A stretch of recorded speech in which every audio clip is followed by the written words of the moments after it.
조직 심리학자로 자기 개발 분야 파워 블로거이자 베스트셀러 작가인 벤자민 하디라는 분이 계십니다.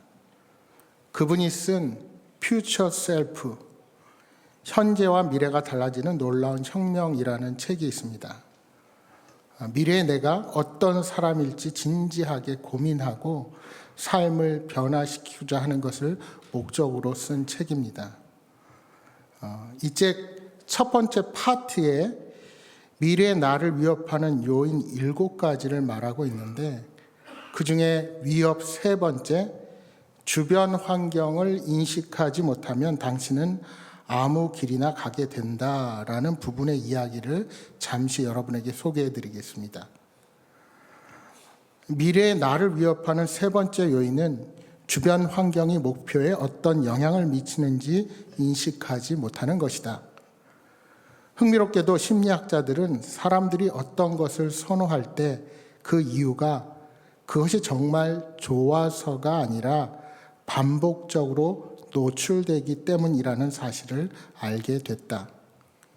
이런 현상을 단순 노출 효과라고 한다. 당신의 욕망은 대개 단순히 무언가에 노출된 결과다. 한 연구에서 담배 광고에 자주 노출된 사람은 흡연을 별로 나쁘게 생각하지 않았다는 결과를 보여준다. 이는 누가 친구가 되는지에도 적용된다. 근접 효과에 따르면 교실에서 바로 옆에 앉은 사람이 2줄 앞에 앉아 있는 사람보다 친구가 될 가능성이 더 크다. 대중 연설가이자 작가인 지그 지글러는 당신에게 입력되는 정보가 당신의 관점을 결정한다. 관점은 결과를 결정하며 결과는 미래를 결정한다라고 말했다. 더 나은 정보를 받아들이면 더 나은 생각을 하게 되고 궁극적으로 더 나은 결과를 얻는다. 쓰레기를 넣으면 쓰레기가 나온다. 더 원대하고 탁월한 목표를 세우고 싶은가? 더 나은 미래의 나를 원하는가? 그렇다면 훌륭한 통찰력과 능력을 지닌 사람들과 자주 접촉해야 한다. 비즈니스 전략가인 찰리 존스는 훌륭한 사람을 만나지 않고 좋은 책을 읽지 않는다면 당신은 5년 후에도 지금 그 모습 그대로일 것이다 라고 말했다. 환경에 휘둘리지 않을 때 자유를 얻을 수 있다. 자신이 처한 상황을 자각해야 한다. 그리고 그 환경에서 벗어나 다양한 관점에서 바라보며 선택지를 찾아야 한다. 어떻게 행동하고 존재할 것인지, 무엇을 보고 생각할 것인지, 새롭고 더 나은 방법에 자신을 반복적으로 노출시켜라. 과거에 어떤 행동을 했든 앞으로 다르게 행동할 수 있다. 언제 어디서나 당신은 의식적인 선택을 할 수 있다. 여러분, 사람들은 과거의 지식과 정보에만 의존하며 편견을 가질 때가 많이 있습니다. 따라서 내가 처한 상황이나 환경, 내가 경험한 것이 전부인 줄 알면 우물 안의 개구리처럼 좁은 판단을 내릴 수밖에 없습니다. 그래서 책 한 권만 읽은 사람이 무섭다라는 말도 있지 않습니까? 한 번 편견에 사로잡히면 자기가 알고 있는 것을 절대화하기에 누가 무슨 이야기를 해도 꼼짝을 하지 않습니다. 이미 결론을 내리고 있기에 다른 의견에 눈과 귀를 막아버립니다. 여러분, 오늘 우리가 살아가는 세상이 그렇지 않습니까? 여러분들 유튜브를 보고 SNS를 합니다. 주로 보는 것만 자주 보시지 않으십니까? 거기서 말하는 것은 똑같습니다. 거의 같은 생각을 말하는 사람들만 이야기합니다. 그런 것에 사로잡히면 우리는 더 넓게 세상을 보지 못합니다. 그래서 안타깝게도 이 사회가 우와 좌로 나뉘고 많은 사람들이 세대와 세대가 날려서 이분법적으로 사고하고 제대로 바른 토론이 이루어지지 않는 시대를 살아가고 있습니다. 오늘 본문에는 그러한 편견 때문에 진리를 멀리하고 배척하는 사람들의 어리석음을 보게 됩니다. 오늘 본문은 예수님 공생애 이후에 첫 번째로 예수님이 고향을 방문하는 장면입니다. 우리 예수님께서 태어난 곳은 베들레헴이지만 자라나신 곳은 나사렛이라는 동네입니다. 나사렛은 갈릴리에서도 상당히 떨어져 있는 시골의 작은 동네입니다. 예수님께서 고향을 방문하셔서 가장 먼저 하신 일은 안식일 날 회당에서 말씀을 가르치신 것입니다. 본문 2절입니다. 안식일이 되어 회당에서 가르치시니 많은 사람이 듣고 놀라 이르되 이 사람이 어디서 이런 것을 얻었느냐? 이 사람이 받은 지혜와 그 손으로 이루어지는 이런 권능이 어찌 됨이냐? 많은 사람들이 예수님이 가르치시는 지혜에 놀라고 능력에 놀랐다고 말씀합니다. 그런데 여기서 놀랐다는 말은 부정적인 의미입니다. 예수님의 권능 자체를 보면 권세가 있었습니다. 이것은 기존의 랍비들에게서 전혀 볼 수 없는 모습이었습니다. 그런데 사람들은 예수님의 능력의 출처를 의심하고 있었습니다. 이게 도대체 어디서 나온 능력인가? 혹시 귀신에서 나온 것은 아닌가?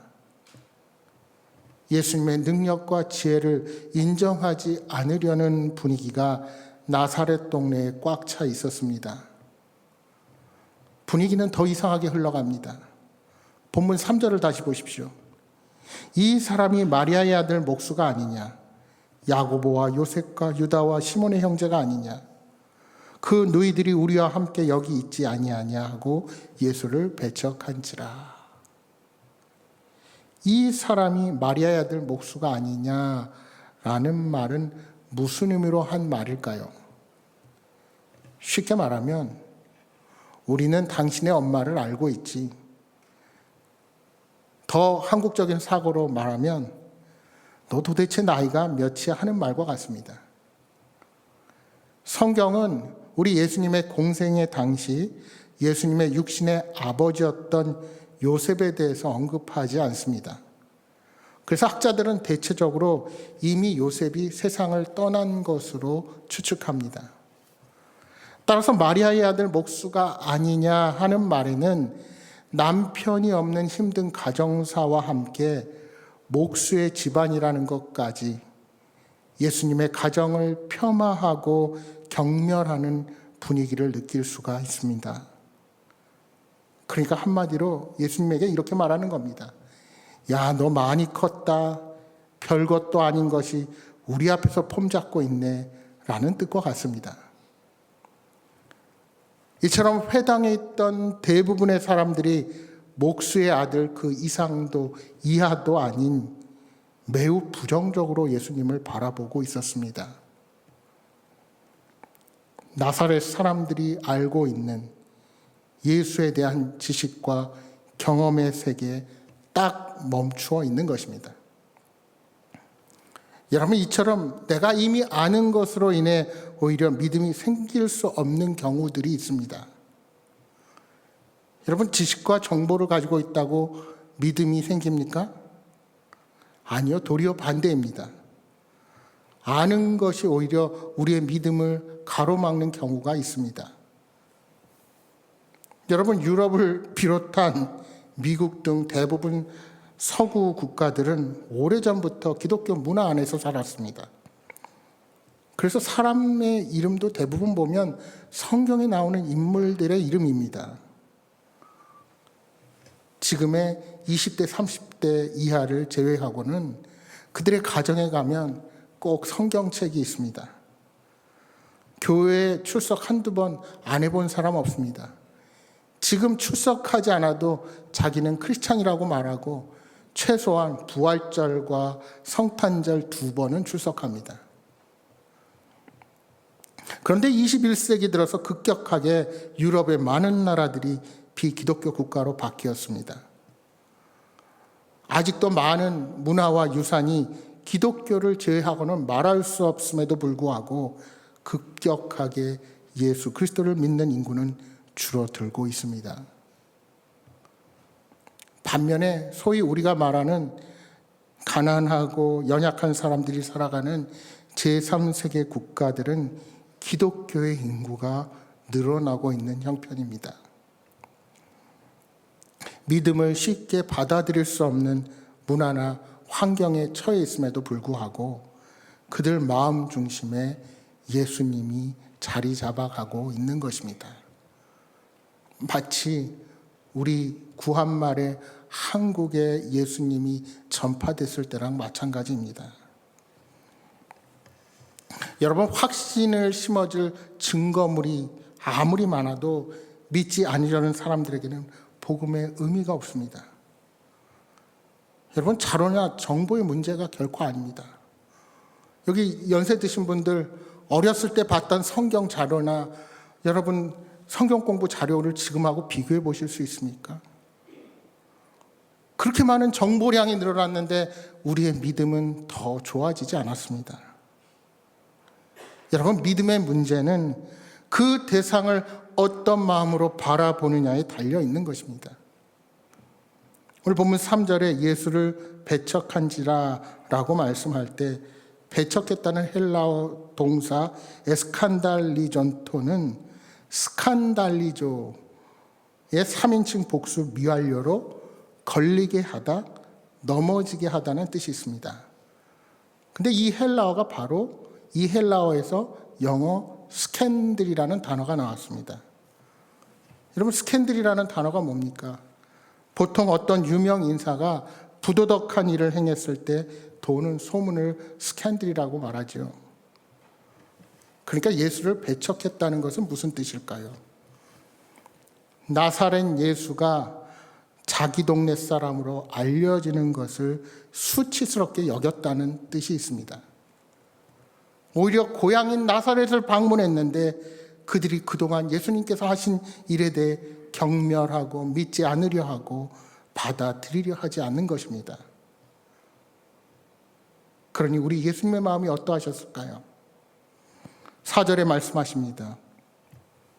예수께서 그들에게 이르시되 선지자가 자기 고향과 자기 친척과 자기 집 외에서는 존경을 받지 못함이 없느니라 하시며, 예수님은 다른 곳에서는 사람들에게 존경을 받는 선지자도 자기 고향과 자기 친척과 자기 집에서는 존경을 받지 못한다고 말씀합니다. 그렇다고 이 말씀이 자기 고향 이외의 모든 지역에서 환영을 받았다는 말씀은 아닙니다. 또한 예수님께서 자기 집을 언급하셨다고 예수님과 동생들의 관계가 나빴다는 것도 아닙니다. 예수님의 가르침에 신적 권위가 있었음을 바리새인이나 서기관들마저 알았지만 그럼에도 불구하고 그들은 예수님이 그리스도이시요 메시아라는 사실을 결코 믿지 않았습니다. 한 동네에서 30년을 보아왔고 그들과 똑같은 보잘것없는 갈릴리 출신이라고 하는 사실이 그들의 생각의 걸림돌이 되고 만 것입니다. 일찍이 이사야 선지자가 이런 모습에 대해 예언한 바가 있었습니다. 이사야서 53장 3절에 말씀합니다. 그는 멸시를 받아 사람들에게 버림을 받았으며 강고를 많이 겪었으며 질고를 아는 자라. 마치 사람들이 그에게서 얼굴을 가리는 것 같이 멸시를 당하였고 우리도 그를 귀히 여기지 아니하였도다. 요한복음 1장 11절에 말씀합니다. 자기 땅에 오매 자기 백성이 영접하지 아니하였으나. 이처럼 예수님의 생애는 거절과 배척으로 가득 차 있었습니다. 십자가의 사건 자체가 온 인류에게 배척당하고 거절당하며 귀히 여김을 받지 않았다는 증거가 아닙니까? 오늘날도 마찬가지입니다. 우리가 복음을 들고 나아가면 세상은 우리를 배척합니다. 그것은 정도의 차이가 있을 뿐이지 기독교가 처음 조선 땅에 들어올 때부터 늘 배척은 있어 왔습니다.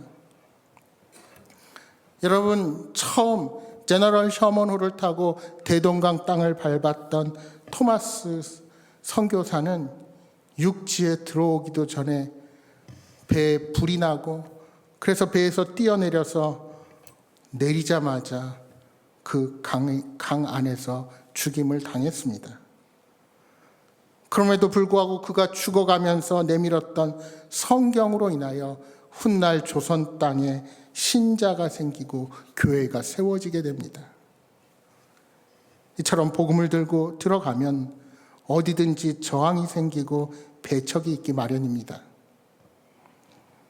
여러분, 우리들도 내가 배운 것과 내가 경험한 것으로 인하여 선입견이 생기고 편견을 가지게 되듯이 복음의 능력이 있다고 그저 쉽게 이 복음이 전해지는 것은 결코 아닙니다.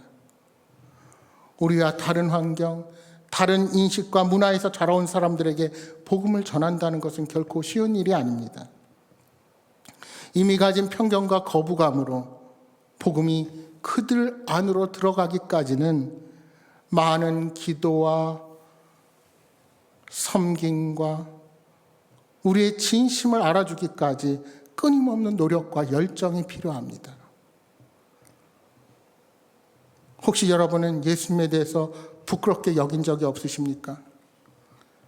나는 정말 예수 그리스도를 자랑스럽게 여기고 간절하게 복음의 소식을 전하고자 하십니까?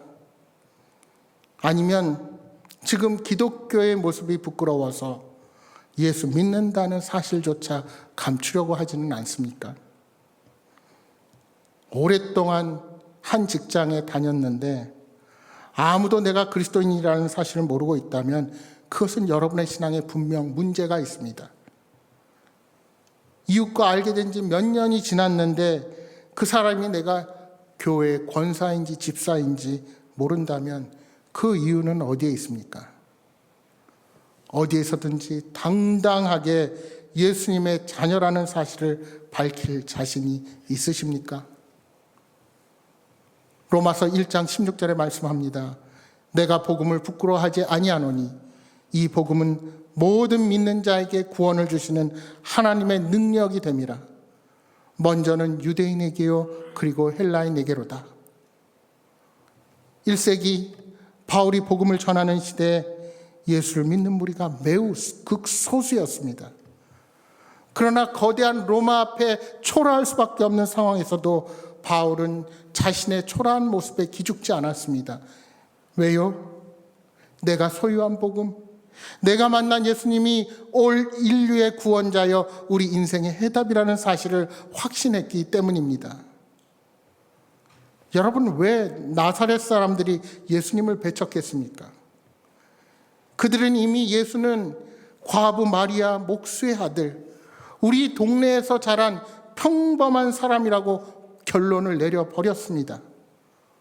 그들은 과거의 지식과 정보에만 의존하여 예수님에 대해 이미 답을 내려버리고 만 것입니다. 그래서 더 이상 궁금함도 기대도 갖지 않았습니다. 편견이 믿음을 가로막은 것입니다.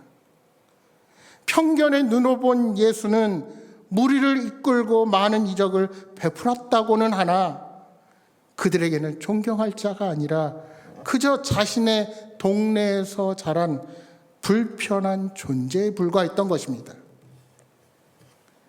여러분, 우리는 너무 한쪽만 보면 안 됩니다. 내가 알고 있는 익숙한 환경과 상황이 내 귀와 눈을 막아서 보고 싶은 것만 듣고 보고 듣고 싶은 것만 듣지 않도록 우리는 늘 조심해야 합니다. 성경 말씀을 왜 겸손하게 날마다 대해야 합니까? 이미 내 안에 있는 편견과 선입관에 사로잡히면 아무리 성경을 읽어도 소용이 없습니다. 성경을 자기 자신을 지지하고 자기 욕망을 채우기 위해 보게 되면 그런 말씀만 취사 선택을 하게 됩니다. 그래서 말씀이 내게 새롭게 다가오지 않고 복음서는 내가 복음이 되어버리고 마는 것입니다.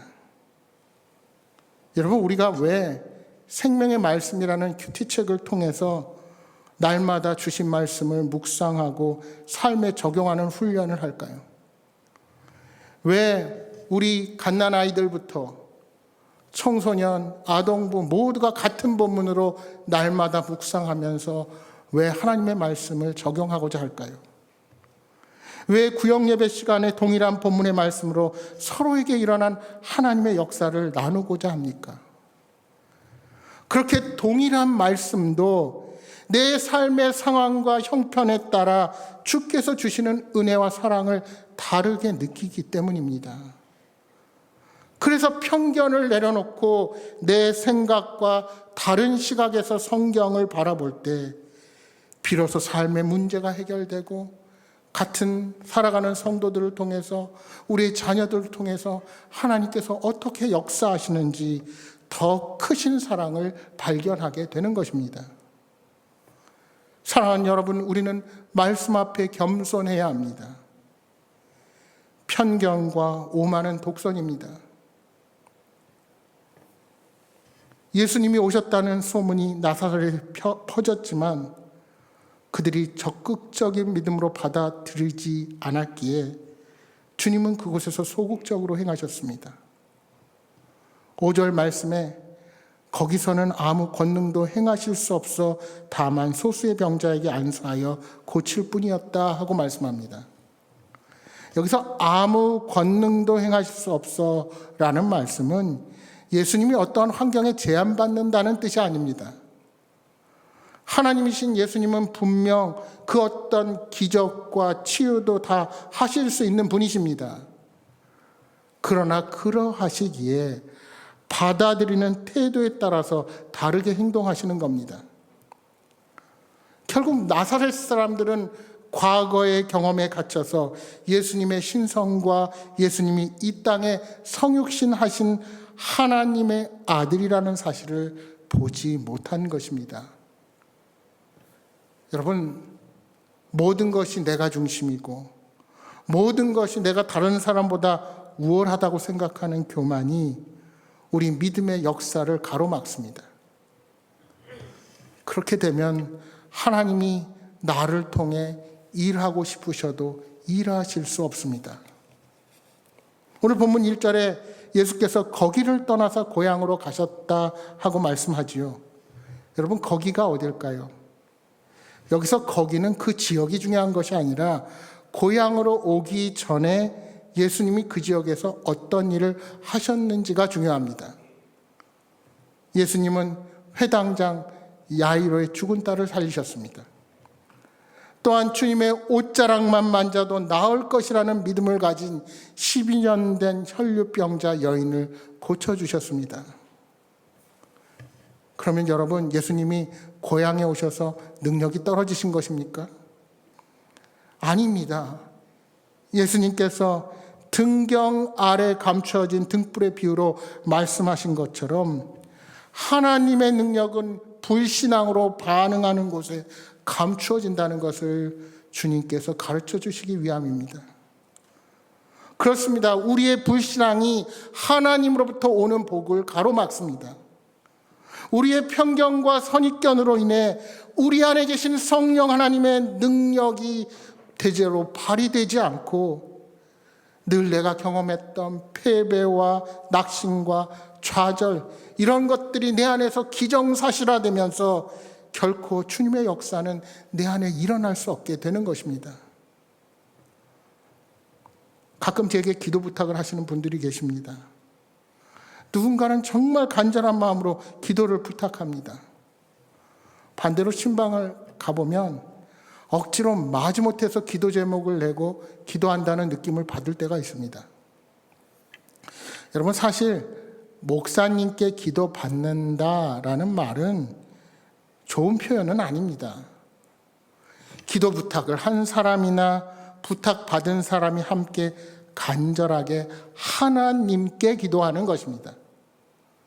목사가 능력이 있어서 목사가 기도의 응답을 가져오는 것이 아니고 그저 복의 통로로 함께 성도들과 간절히 기도의 자리로 나아갈 때 기도의 응답을 하나님께서 주시는 것입니다. 그러니까 능력자가 기도한다고 기도가 응답되는 것이 아니라 기도하는 자의 믿음의 태도가 중요합니다. 여러분, 기도가 응답되지 않는다고 능력 있는 목자, 능력 있는 사람 찾아가서 기도하지 마십시오. 오늘 예수님의 옷에 손을 대기만 해도 내 병이 나을 수 있다고 그렇게 믿음을 가졌던 12년 된 혈루병 여인처럼 믿음을 가지고 포기하지 말고 여러분이 기도의 자리에서 응답받는 놀라운 믿음의 역사가 있기를 소망합니다. 하나님의 말씀도 마찬가지입니다. 특별하고 들어보지 못한 말씀이어서가 아니라 듣는 사람이 그 말씀을 어떻게 받아들이냐, 그렇지 못하니에 따라서 은혜의 역사가 달라지는 것입니다. 말씀을 받아들일 준비가 충분히 되어 있는 곳에는 말씀의 역사가 나타나게 되어 있습니다. 아무리 예수님께서 계신 곳이라도 나사렛이라는 동네, 고향에서는 능력을 행하시지 않았다는 사실을 우리는 명심해야 합니다. 여러분, 어느 때 진리의 말씀이 역사할까요? 마음이 주님을 향하여 활짝 열려 있을 때입니다. 편견과 선입견을 내려놓고 온전히 말씀을 순수하게 받아들이는 겁니다. 겸손한 마음으로 내 경험과 내 생각들을 다 내려놓고 순수하게 말씀 앞에 설 때 주님의 역사는 여러분에게 새롭게 펼쳐지게 될 것입니다. 여러분, 무슨 말씀을 하시든지 주의 종이 듣겠나이다 했던 사무엘의 응답이 오늘 여러분들의 기도가 되기를 소망합니다. 말씀 앞에 아멘으로 화답하십시오. 그게 이루어지겠어? 여태까지 그렇게 기도했는데도 역사하지 않으셨는데 그게 가능하겠어? 이러한 패배의식을 버리십시오. 주님, 끝까지 주님을 바라봅니다.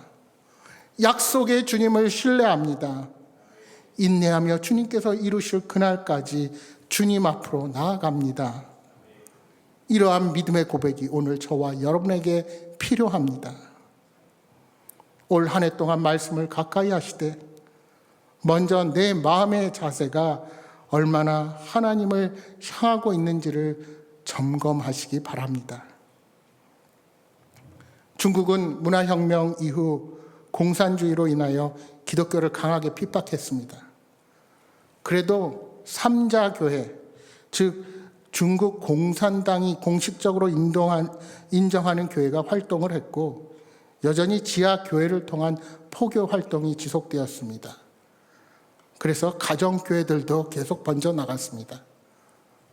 하지만 시진핑 주석이 집권을 한 후 교회에 대한 핍박이 심해졌고 선교사들의 추방도 강화되면서 외국인들이 출석하는 교회마저도 마음대로 예배드리기 어려운 상황이 되어버렸습니다.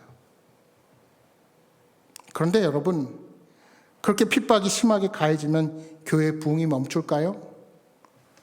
그렇지 않습니다.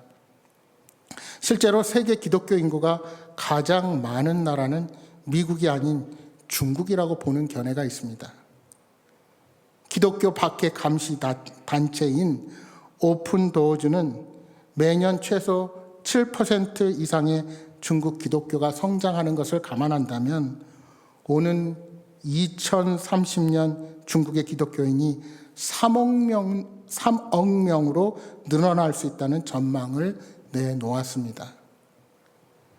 시진핑 주석이 이끄는 중국 공산당이 교회를 표적으로 삼는 이유는 공산당의 지도자들이 교회 규모와 성장을 두려워하기 때문입니다. 겉으로는 핍박이 심해져서 드러내놓고 신앙생활하기는 힘든 현실이지만 오히려 박해 속에서 복음은 더욱더 그 힘을 내고 있습니다. 사랑하는 여러분, 복음은 의의 장소에서 역사하고 있습니다. 하나님이 일하시길 간절히 소망하는 핍박의 자리, 아무리 소망이 없어 보이는 곳이라 할지라도 복음의 능력은 반드시 나타나게 될 것입니다. 따라서 편견과 저항이 거세지는 세상에서도 우리는 낙심할 필요가 없습니다. 중요한 것은 우리의 태도입니다. 복음을 부끄러워하지 않아야 합니다. 예수님을 부끄러워하면 언젠가 하나님 앞에서 내가 부끄러움을 당하게 될 것입니다. 많은 사람들 앞에서 예수를 시인하면 주님도 우리를 시인해 주십니다. 주님의 이름을 온 땅 가운데 가장 영광스러운 분으로 높이고 예배하며 그렇게 주님을 따라갈 때 주님은 반드시 우리에게 역사하실 것입니다. 바라기는 여러분의 입술로 날마다 주님의 역사를 드러내는 은혜가 있기를 주님의 이름으로 축복합니다.